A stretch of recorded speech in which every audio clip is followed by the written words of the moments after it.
Saudi Arabia's Riyadh is chosen as the venue for the 2030 World Expo, beating Busan. The challenge ends this time, but South Korea's diplomatic efforts hold steady for sustainable global development. The nation's total fertility rate recorded a fresh low in the third quarter, adding more grim signs to already concerning population indicators. Washington confirms North Korea's military spy satellite did enter orbit, but casts doubts over the regime claiming it has taken photos of key U.S. facilities. It's November 29th, 2023. This is News Center. Good evening. Thank you for joining us. I'm Yoon Jung-min. Over in Paris, Saudi Arabia's Riyadh won overwhelming votes to host the World Expo in 2030. Busan's bid was frustrated this time, but the city may consider bidding for the 2035 event. Kim Jong-sil has our top story. Saudi Arabia's capital city Riyadh will host the 2030 World Expo. Riyadh won 119 votes in the first round of voting against Busan's 29 votes and 17 votes for Rome. With the Saudi capital claiming more than two-thirds of the votes from the 165 participating countries, the host was decided without the need for a runoff vote. The South Korean government solemnly accepted the result in the crushing defeat. I sincerely apologize for not being able to return the support people have given us, and I feel a heavy sense of responsibility. The Prime Minister added he will further develop the diplomatic assets gained from visiting more than 180 countries as part of the campaign to host a global mega event in South Korea's second-largest city of Busan. Representatives from the southern city were disappointed at the result, but said the city would actively consider making a bid for the World Expo event in 2035. Pundits had said Busan's bid was already a long shot, considering Riyadh had begun a substantial marketing campaign a year ahead of South Korea, with Busan only joining the campaign in the summer of last year. Experts from Busan's campaign said the astronomical amount of capital available to Saudi enabled its delegation to offer direct and immediate aid solutions to voter countries, which might have helped the result. Even though South Korea tasted the bitterness of defeat, experts added the 17-month-long international bidding process would give know-how and create opportunities for future market development. The World Expo can take place for up to 6 months and has a legacy of creating economic benefits and jobs, with tens of millions of visitors from all around the world attending. The most recent World Expo took place in Dubai between October 2021 and March 2022. The next World Expo will take place in Osaka in 2025. Kim Jong-sil, Arirang News. The challenge ends this time, but South Korea's efforts continue for balanced growth across the country and sustainable development around the world. Now, that's according to President Yoon Suk-yeol, having expressed his regrets over Busan losing the expo bid. Correspondent Oh Soo-young breaks down his public address made in a rare press briefing earlier today. Busan won't be holding the World Expo in 2030, but its vision for South Korea and the world continues to live on. That's according to President Yoon Suk-yeol in a press briefing on Wednesday, the morning after Riyadh won the bid to host the Mega Expo in 2030. Addressing the nation, the president said despite Busan losing, his government will continue to pursue balanced regional growth and sustainable global development. He lauded the strenuous united efforts made by governments, diplomatic missions and private companies like SK's Samsung, LG and Hyundai over the past year and a half, and regretted that the chances of securing the bid had been miscalculated. The failure, he said, was down to its insufficient leadership. 엑스포 유치를 총 지휘하고 책임을 진 대통령으로서 우리 부산 시민을 비롯한 우리 국민 여러분께 실망시켜드린 것에 대해서 정말 죄송하다는 말씀을. He noted that he'd held over 150 meetings with some 96 heads of state and dozens of phone calls as part of his personal outreach, having observed early efforts in Busan to prepare for the Expo campaign without sufficient support, and pledged to do his utmost even as a presidential candidate to help secure the bid. Still, Yoon said the purpose of holding the expo was not only to develop Busan, but to promote balanced regional development across the nation, particularly in the southeastern Yeongnam region and the southwestern Honam region, which includes cities like Gwangju, Busan and Daegu. 부산을 해양과 국제금융과 첨단 산업 디지털의 거점으로서 계속 육성을 하고 우리 영호남의 남부 지역이 유기적으로 연결해서 굳이 서울까지 오지 않더라도 남부 지역에서 부산 거점으로서 모든 경제 산업 활동이 원활하게 이루어질 수 있도록 인프라 구축을 차질 없이 해 나가겠습니다.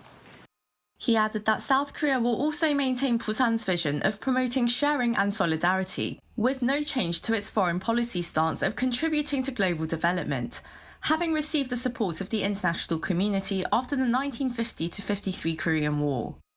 The president further congratulated Saudi Arabia for winning the bid, calling it a key partner country to South Korea, and pledged to provide sufficient support to hold a successful World Expo in 2030. Usyang, Arirang News. Moving on, Washington has confirmed North Korea's military spy satellite did enter orbit. However, it cast doubts over the regime's claims that the satellite took photos of key U.S. government and military facilities by saying there are plenty of images of the White House and the Pentagon online. Choi Min-jung reports. The U.S. has downplayed North Korea's claims that its military spy satellite photographed key government and military facilities. Speaking to reporters on Tuesday, U.S. Department of Defense spokesperson Patrick Ryder said there are plenty of images of the White House and the Pentagon already available online. Ryder said he had no information to offer regarding the images allegedly taken by the North. His comments come as Pyongyang earlier this week said its spy satellite had taken images of the White House, the Pentagon, and other U.S. military facilities. The regime has yet to release the photos. The Pentagon did, however, confirm that the North satellite entered orbit, but refused to comment further. We're aware that it did enter into orbit and that it involved ballistic missile technology, but beyond that, at this point, I'm not going to have any further details to provide. Ryder also reiterated Washington's ironclad defense commitment to South Korea and vowed to maintain close consultation with Seoul and Tokyo to monitor related developments. We will continue to stay in close consultation with our Republic of Korea and Japanese allies, as well as other regional partners and allies, and monitor that closely. The U.S. also noted that it is continuing to closely monitor Pyongyang's restoration of guard posts and heavy weapons along the demilitarized zone. Choi Min-jung, Arirang News. South Korea's Joint Chiefs of Staff Chairman Kim Myung-soo attended the 6th Indo-Pacific Security Forum on Wednesday. Military officials from 20 countries, including Japan, China, and India, gathered at the Multinational Security Forum online to discuss security challenges in the Indo-Pacific region. There, Kim labeled North Korea's recent launch of a military reconnaissance satellite as a blatant violation of UN Security Council resolutions. He also asserted Pyongyang's act poses a serious threat to the peace and stability on the Korean peninsula and called for international efforts to deter the North evolving provocations. Other topics discussed included addressing cybersecurity threats and collaborating to enhance responses to climate change. The 28th Annual United Nations Framework Convention on Climate Change starts tomorrow in Dubai, the United Arab Emirates. South Korea's Ministry of Environment announced on Wednesday that a delegation led by Minister Han Hwa-jin will attend a conference where participants will discuss ongoing efforts to attain the goals of the 2015 Paris Agreement. These aim to keep the global temperature rise below 1.5 degrees Celsius from pre-industrial levels, and Minister Han will detail South Korea's endeavors to achieve this. She will also promote the carbon-free alliance proposed by President Yoon during the UN General Assembly, which was officially launched last month. The conference will be held from November 30th until December 12th.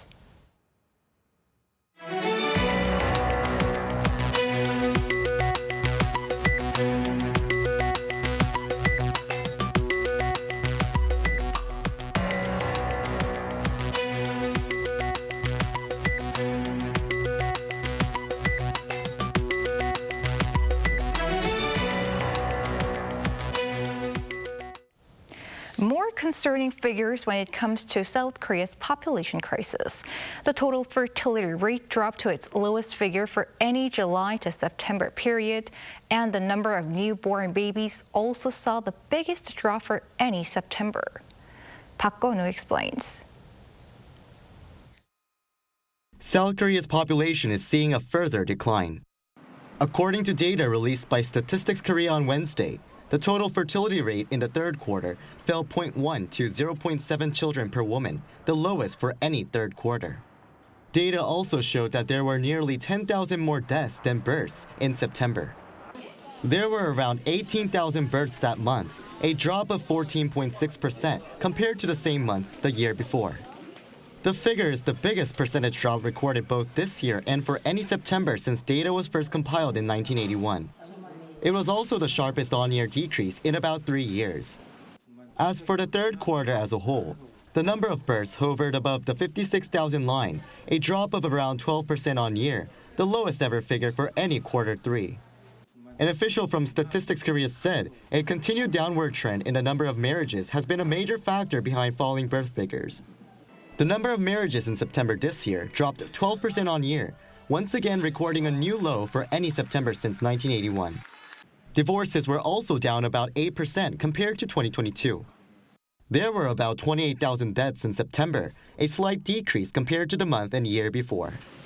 Statistics Korea said they would investigate the specific reason the number of deaths dropped, as they usually surge comparatively at that time of year. Park Go-nu, Arirang News.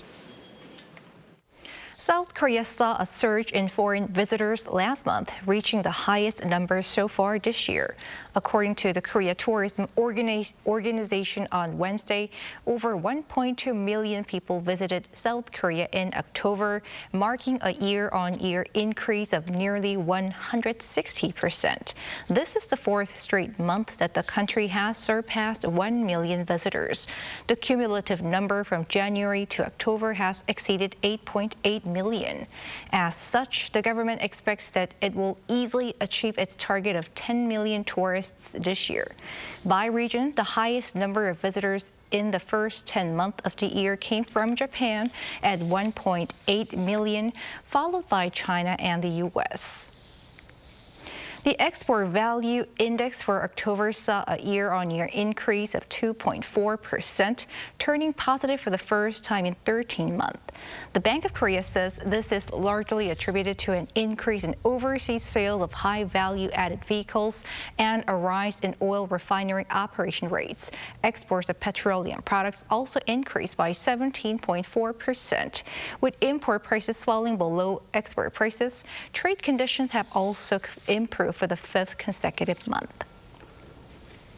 In the Middle East, on the fifth day of an extended 6-day truce, there have been more hostage prisoner exchanges between Israel and Hamas, and there is talk about the possibility of yet another extension in ceasefire. Lee Seung-jae has the latest.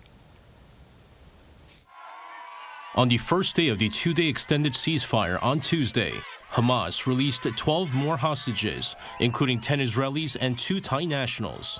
According to the International Committee of the Red Cross, it successfully facilitated the release and transfer of 12 hostages out of Gaza via the Rafah crossing with Egypt. In exchange, 30 Palestinians were released from Israeli prisons, including 15 women and 15 minors. According to Israeli media outlets including Haaretz and the Times of Israel on Tuesday, Israel and Hamas could potentially agree to extend the ceasefire by a further 2 days to December 2nd. The reports indicate that the two sides could agree to an extension under the same conditions as the existing deal. Israeli authorities have not confirmed the report, but said that they're reviewing the matter. And amid raised hopes of a continued pause in fighting, Israel reported clashes between its military and the Palestinian militant group. According to the Israel Defense Forces, troops were injured in an attack by Hamas in northern Gaza. The IDF said 3 explosives were detonated in 2 locations in the northern Gaza Strip, which constitutes a violation of the ceasefire agreement. However, Hamas countered that the IDF violated the ceasefire agreement first, adding that the clash was a response to a clear violation of the ceasefire agreement. Meanwhile, small quantities of fuel have arrived in northern Gaza. According to the United Nations Office for the Coordination of Humanitarian Affairs on Tuesday, other relief supplies supported by international organizations, including water, ready-to-eat food, and medical supplies, also began arriving in the northern part of the Gaza Strip. However, international relief organizations point out that the current supply of aid entering the Gaza Strip falls short of what is needed. Lee Seung-jae, Arirang News. In India, dozens of construction workers trapped in a collapsed tunnel were all successfully rescued after 17 days.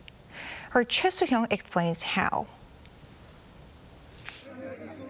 All 41 construction workers who were trapped in a collapsed mountain tunnel in northern India were rescued safely on Tuesday local time after more than 2 weeks. None of the men were injured. I'm healthy and fine now. It is through your prayers and the hard work of the central and federal government that I was able to come out. Or else, I don't know what would have happened inside. It's been 17 days since the section of a Salkyara tunnel in northern India's Uttarakhand state near the Himalayas collapsed about 200 meters from the entrance on November 12th, sealing it with debris. The tunnel construction is part of the $1.6 billion Char Dham highway development project, one of Indian Prime Minister Narendra Modi's most ambitious projects, designed to link 4 Hindu pilgrimage destinations via an 890-kilometer network of roads.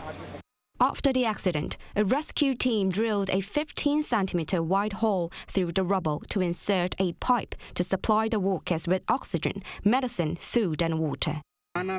We faced difficulties for 15 to 20 hours with food and water. Then food was sent through a pipe. After almost 10 days, another pipe was inserted and we received food like dried fruits, pulses, chapatis. Whatever we got, we ate. The Indian government initiated a rescue, drilling a hole to insert a pipe wide enough for a person to pass through, but failed to break through the final section to rescue the workers after its heavy equipment malfunctioned. However, the situation turned around because of the red miners who used hand drills inside the evacuation hole to push through the debris and insert the large pipe. After over 2 weeks, each of the workers was extracted one at a time through the 90 centimeters diameter pipe. Officials have not given a reason for the collapse, but the area is susceptible to landslide, earthquakes and floods. Choi Soo-hyung, Arirang News.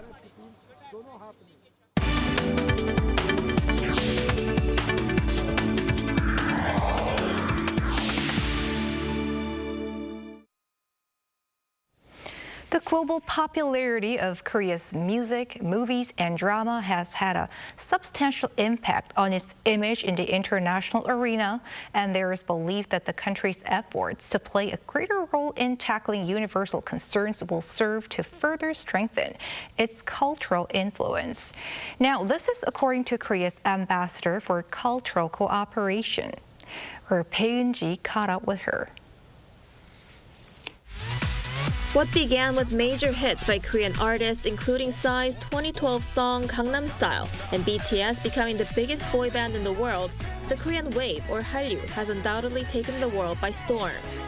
The country's entertainment industry broke records not only in music but also in film, with the movie Parasite in 2019, then the Netflix show Squid Game in 2021. Netflix even announced earlier this year that it'll invest $2.5 billion in South Korea over the next 4 years to produce Korean TV series and movies. South Korea's ambassador for cultural cooperation explains the real strength of this comes from the Korean people and its history, as well as the country's early adoption of technology. The history that they went through, the cultural adaptations they made, and the way that they were able to express themselves through song and dance. And I think that with a combination of IT and the YouTube and social media and the connection with their fans overseas has really sort of allowed the Korean wave to be so strong. As for its impact, she says South Korea has definitely, to a certain extent, been able to gain soft power, or the ability to be able to influence others through attraction rather than coercion or force. But it's very difficult to measure soft power because it is a soft power. It's not in a matter of dollar signs or the amount of tanks or military, artillery that you have. So it is a difficult power to measure. It is difficult to know how much of an effect it had. But I do think that Korea has soft power. The Yoon administration has been seeking to expand South Korea's global presence with the concept of a global pivotal state as its foreign policy vision, highlighting its commitment to play a more active role in tackling regional and global challenges. Son says this idea of fulfilling its role in the global community will allow Korean culture to continue to dominate. I think Korea, in terms of giving back to the world, to being a part of decision-making that leads to a better world, those kind of activities by the Korean government is what will allow Korean culture to be sustainable. She also says there are many areas in which Korean culture is becoming popular, including food, fashion, and language. I mean, it is sort of swerving and it's bubbling under the surface in so many different areas that I think it's just exciting to think about where the next big wave will come from. 배은지, Arirang News.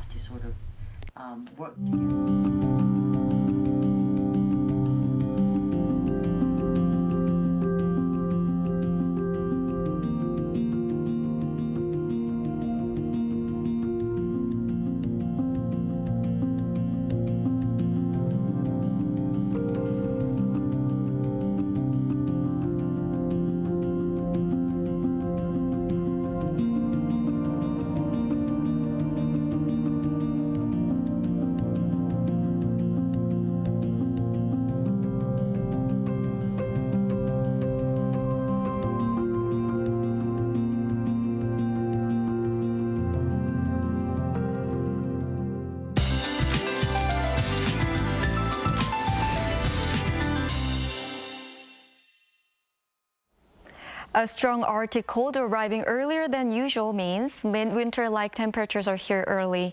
We could be waking up with the coldest temperatures of the season tomorrow at -8.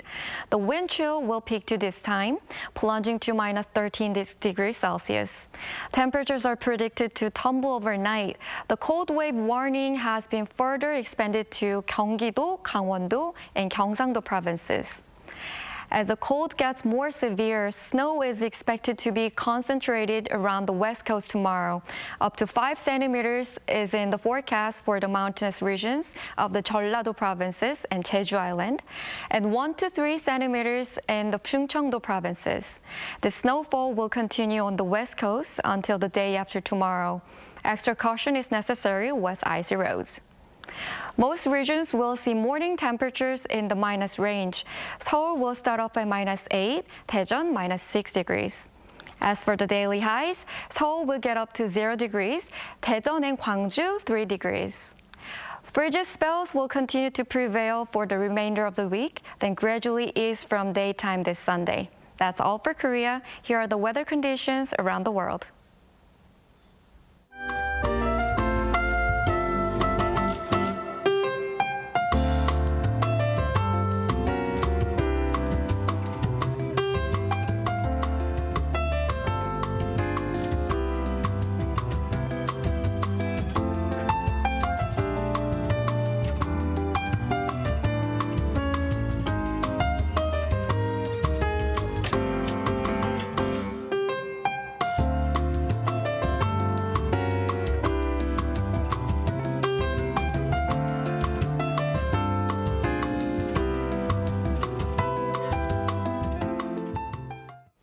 That is News Center for tonight. Thank you for watching. A panel session coming up.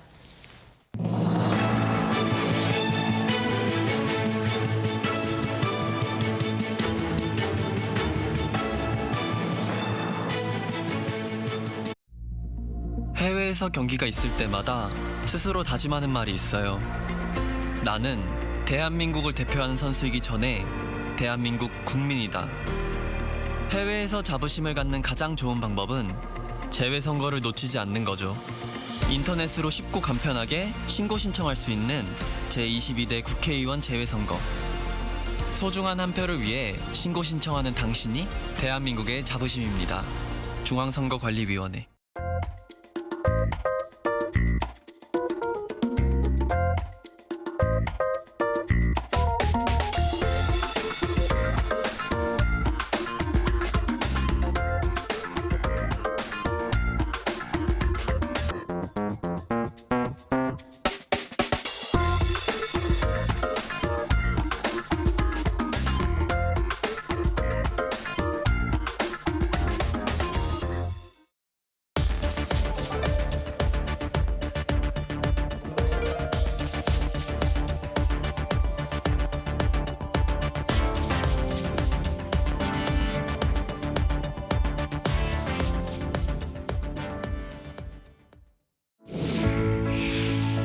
Hello everyone, my name is Songkan Luangmuniton. I am the ambassador of the Lao PDR to the Republic of Korea. To me, Korea is very attractive place. You have kind people, wonderful food, and beautiful sights to see around. That's why so many people around the world want to visit Korea again and again. And certainly, thanks to Arirang, many people understand more about Korea, people about Korean culture, as well as promoting understanding between the nations. I thank Arirang once again for your wonderful job that you have created so far for better understanding between the people of Korea and the world. Thanks to Arirang, we from foreign countries also been able to make Korean people understand more about about people. So I look forward to further seeing more interesting program from Arirang in the near future. Thank you very much. 감사합니다. Resonating with the world, Arirang.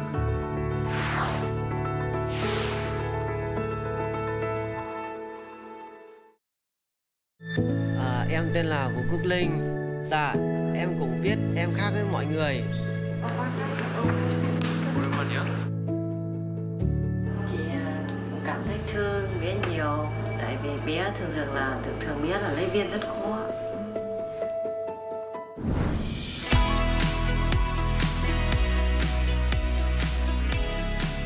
Tay em thì viết được rồi.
everyone, it's Wednesday and you're watching Within the Frame. I'm Kim Bo-kyung. Seoul, the U.S. Army base in Pyeongtaek, the White House, and the Pentagon. These are the major sites North Korea claims to have taken pictures of using its military spy satellite. The regime is yet to disclose the images, and so both South Korea and the U.S. are casting doubt over the claims, with Washington even saying there are plenty of such images available online. Meanwhile, North Korea began restoring guard posts and beefing up its military presence at the DMZ after declaring that it would no longer be bound by the 2018 Inter-Korean Military Agreement. How did the experts see North Korea's claims related to the satellite images, and what should South Korea's diplomatic strategy be? For more on this, we invite Dr. Go Myung-hyun, a senior fellow at the Asan Institute for Policy Studies. Welcome, Dr. Go. It's good to be here. And we also have Dr. Mark Berry, Associate Editor Emeritus of the International Journal on World Peace. Good to see you, Dr. Berry. And good evening to both of you. Good evening. Now, first question to our Dr. Go. So North Korea claims that its recently launched military satellite took photos of major South Korean and U.S. military bases, along with the White House and the Pentagon. But it hasn't revealed those images. So what is North Korea trying to say? So there are two dimensions to this, as always, when it comes to North Korea. One is a strategic dimension. North Korea had promised to perfect its military satellite technology within 5 years time frame. They first announced their weapons development roadmap back in 2021, and they've been completing different weapon system development step by step. And this is one of the ones that they unveiled and succeeded finally after 3 tries before the end of the year. So the reason why North Korea wants to have a military surveillance satellite is because they need to have, in order to make sure that the claim of North Korea as a nuclear state, they need to demonstrate the capability to detect the opponent's possible nuclear attacks using missiles. That means North Korea should deploy in space many different military surveillance satellites. This is just one of the first ones. I mean, essentially, that's what the North Koreans are claiming. So again, this is a strategic dimension of North Korea's military surveillance satellite, a reconnaissance satellite. And the technological dimension is also there. This is the first time North Korea claims to have succeeded in putting in orbit a military surveillance and reconnaissance satellite. But then this is just a proof of concept. So what North Korea is saying with the claims that they have taken pictures of major South Korean and American bases, as well as the White House and the Pentagon, is that they have demonstrated a proof of concept, but at the same time, they're not claiming that they have a cutting-edge surveillance, space-based surveillance capability. So what North Korea has done all this time is that they demonstrate a proof of concept, such as with the ICBMs or like other types of cutting-edge weapon systems. At the first glance, they are pretty limited, but then over time they perfect that weapon system. So in that sense, even though this the satellite that they have put on the orbit this time is very primitive and probably not threatening by any means, but then in the sense that this is the beginning of their successful development of this technology, this represents a major threat. Right, so it's basically boasting that it has cutting-edge technology. They retain that cutting-edge technology eventually. I see.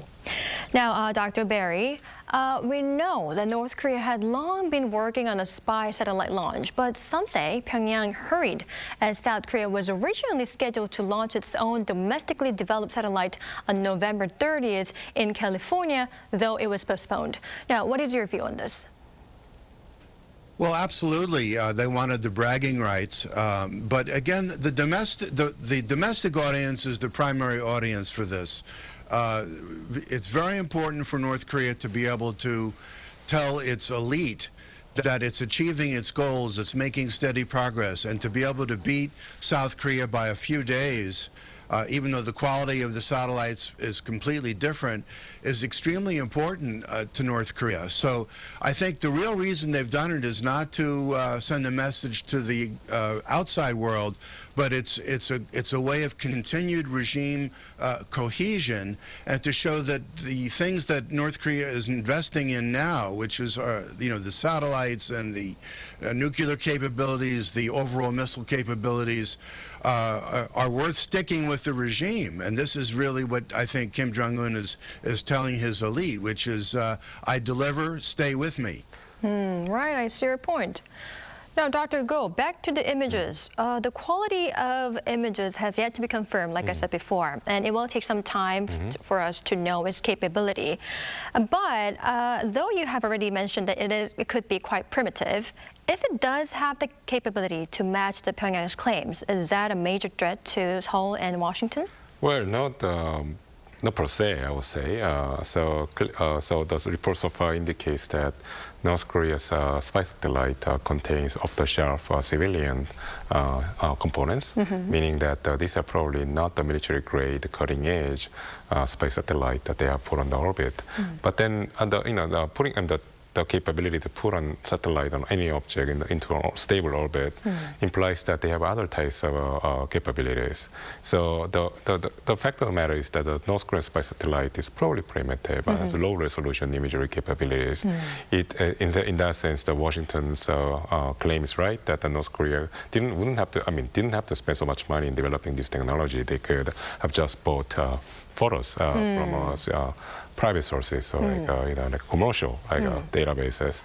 But then the implication here is that if North Korea can put on orbit a military spy satellite, they can put other types of objects, for instance, satellites that can attack other satellites, and also as other types of weaponization.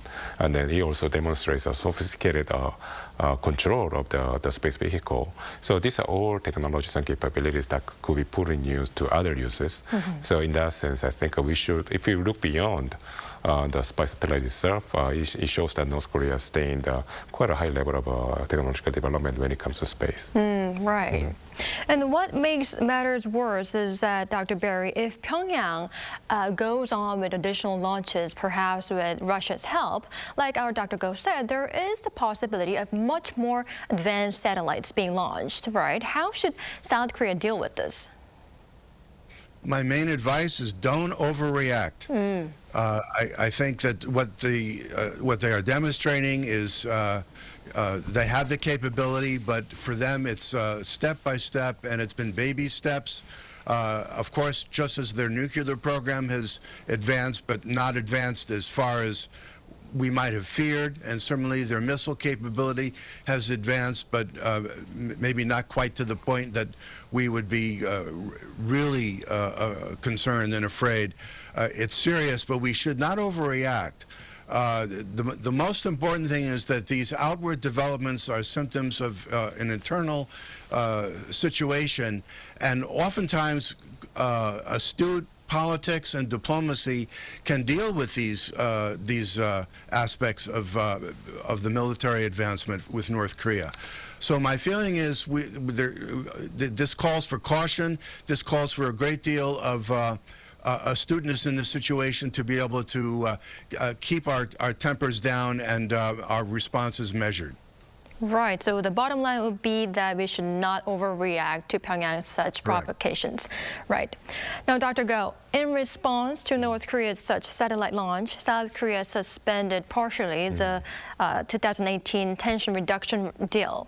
For those who might not be familiar with this, first of all, what is this military agreement? And what measures have followed the suspension? So this is essentially the idea of deconflicting the tension between the two sides, between North Korea and South Korea. So it involves measures to avoid accidental clashes and escalation.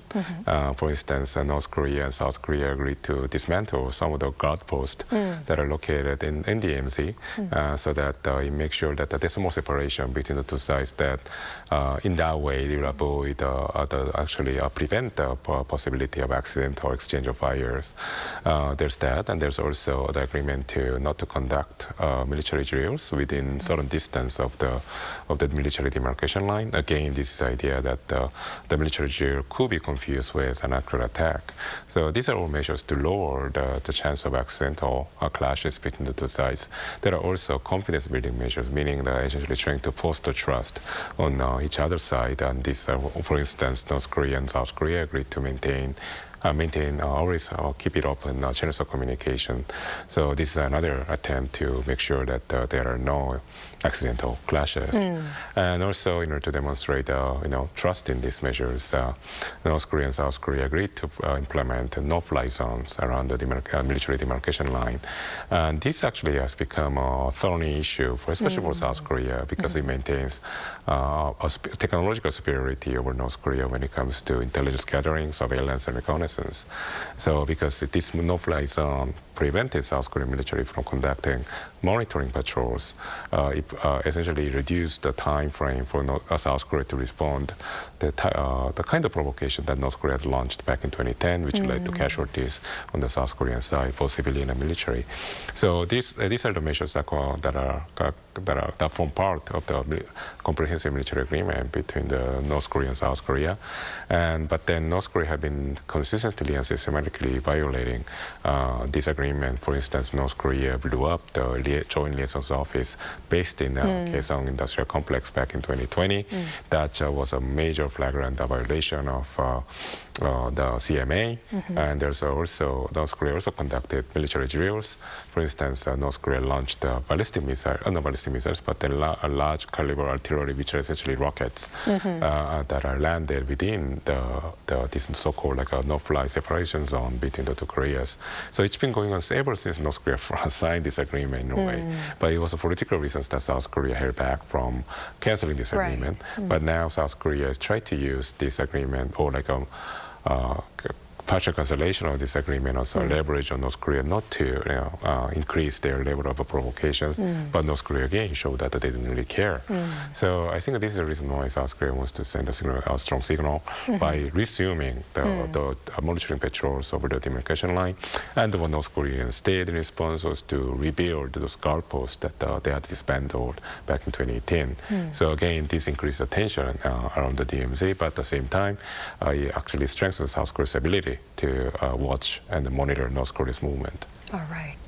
Now, that being said, to South Korea's such partial suspension, Dr. Barry, North Korea announced that it will fully pull out of the agreement and restore guard posts, dispatching soldiers and equipment to the demilitarized zone. What does that hint at? Well, I think, as some of the American analysts are saying, 10 or 11 guard posts around the joint security area is not going to create a major escalation of tensions in and of itself. But the fact that South Korea wanted to or declared it would pull out of one of the provisions was a political escalation, and by doing so, North Korea overinterpreted that. But in a sense, unavoidably had to declare that it was pulling out of the entire agreement. And I believe the reason is because it was Kim Jong-un that signed the 2018 Comprehensive Military Agreement. And so this was an insult to the dignity of the North Korean Supreme Leader. So it's done for political reasons, not so much for the military reasons. And I regret that this has happened because it's an unnecessary escalation of tensions on both sides.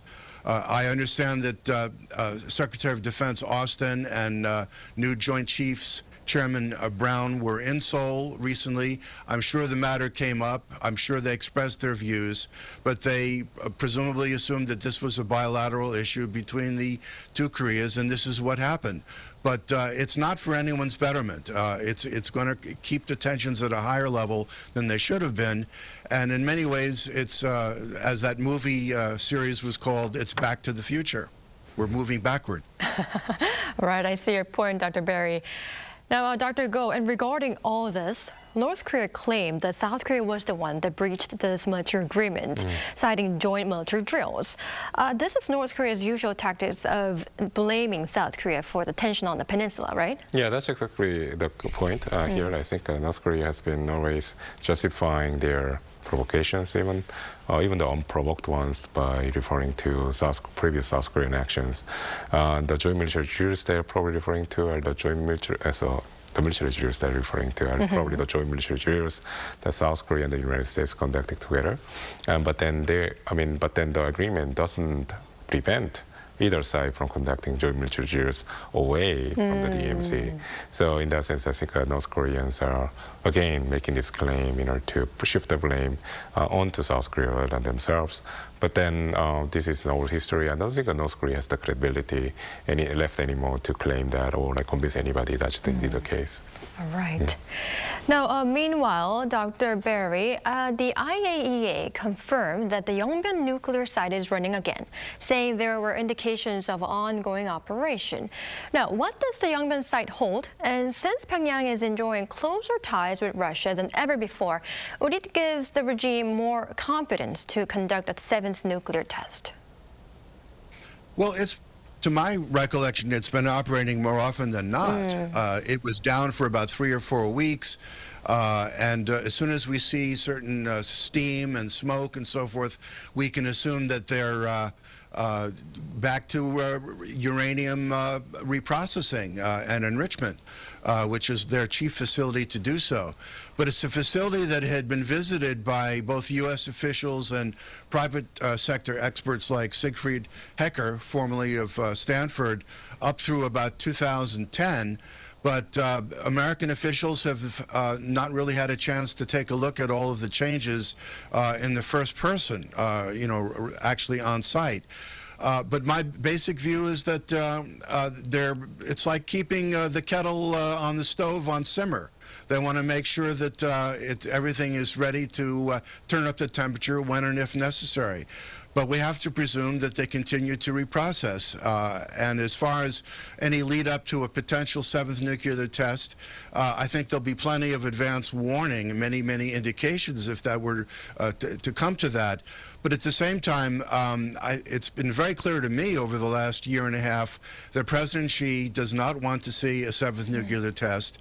And although improved relations with Russia, at least maybe the best they've been since 1991, might suggest a little more wiggle room for the North to conduct a test. It's not in Putin's interest to wink his eye and say, go right ahead if you want, because he's very dependent on President Xi as well. President Putin is actually a junior partner for President Xi, and this is a very interesting, larger dynamic that affects North Korean decision-making, and it does not really give them the scope of choices that they really want at this time. Right. So it's not highly likely that North Korea would go on with the seventh nuclear test, considering its relationship with China and Russia. I see. Now, Dr. Go, now to international reaction. Foreign Minister Park Jin recently held bilateral talks with his Chinese counterpart Wang Yi. And while tapping into the North Korean issue, Wang Yi said that China is going to play a certain role in order to ensure the stability of the Korean Peninsula. Is this just a continuation of what Beijing had been said up until now? Yeah, no, I think in a way the Chinese have been very consistent when it comes to Korean Peninsula affairs. They always emphasize stability in the Korean Peninsula because it definitely serves China's interest. China is very much focused on, China essentially has a lot of issues on its hands right now. There's the internal issue of the economic recession, and there's also the tension between China and the United States in many areas, not just in geopolitical issues like Taiwan, but also in the technological sector. And so these are the challenges that China faces right now. So it doesn't want to be distracted or have to refocus their attention to the essentially a very key region for them, which is the Korean Peninsula. Again, Beijing and Shanghai, these are the two biggest cities in China. They only lie 1 hour away from Seoul by commercial flight. That's how close China is to the Korean Peninsula hotspot. So that's always been, the stability has always been China's principle and also priority. But then I think when China, the Wang Yi, the foreign minister, is mentioning about certain role that China can fulfill for the stability, I think what China is referring to is the resumption of the six-party talks. I think there's an intention or like willingness on the part of the Chinese government to broker some sort of negotiation or the dialogue between the two Koreas, but involving United States and China. And the reason is because, again, also Russia and Japan. The reason is because China also doesn't want to see the formation of essentially a coalition of blocs in Northeast Asia. So essentially that would be North Korea, Russia, and China on one hand, and Korea, Japan, and the United States on the other hand. So for the Chinese, this is exactly the worst case scenario for them because they fear that such a close trilateral, for instance, alliance between Seoul, Tokyo, and Washington could lead to the beginning of a mini NATO NATO in Northeast Asia, which is the worst case scenario for Beijing. So in order to forestall such a scenario from playing out, China wants to put an alternative on the table, and that's the tried and true six-party talks, which failed because it didn't prevent North Korea from developing nuclear weapons. But again, there are many fans of that framework, both in and out of the region. So I think China was a major protagonist of that framework back in the time. So I think this is something that China is going to push more and more onto Seoul, Washington, and Tokyo in the near future. All right, I see. Now, Dr. Berry, we are running out of time, but I'd like to ask you this last question. So tension is heightening more than ever. In what direction should South Korea's security strategy go, given that North Korea successfully launched the spy satellite? Well, you know, on October 6th, we thought that the Middle East was quiet, and then came the events of October 7th. Many observers are saying now, some weeks later, that if a two-state solution is now being recommended for Israel and Palestine, and it had been advocated for many, many years and even decades, why was it allowed to fester? Why was this idea allowed to fester? So I would say, with the situation in the Korean Peninsula, you need a comprehensive solution in the next couple of years to stabilize the situation and end the technical state of war. You can't allow the situation to fester as it is, because it's not going to get better. North Korea is going to always try one-upsmanship, and frankly, it's very tempting when they do that for South Korea to demonstrate its own military and technological superiority. But this is very bad for the entire East Asia region, and it's very bad when there's already two hot wars going on around the world. So we need a more comprehensive solution, and one that will be taken seriously by all the major powers of the world. And in that sense, China's not all wrong. You know, you probably need some resumption of something like the six-party talks, but you probably have to jettison Russia and call it the five-party talks. But China is, after all, the signatory to the Korean armistice, and so it does make sense. But we need to end this kind of cycle of escalation that will head us into the unknown. We thought the Middle East was quiet, and it's not been that way since October 7th. Let's learn the lesson from that. All right, I see your point, Dr. Berry. We need a comprehensive solution to tackle this issue. All right, well, unfortunately, this is all the time we have for today's edition. Thank you, Dr. Berry and Dr. Go, for your time and insights. We really appreciate it. All right, that's all for Within the Frame tonight. We'll be back tomorrow with more in-depth stories. Thank you for watching, and goodbye.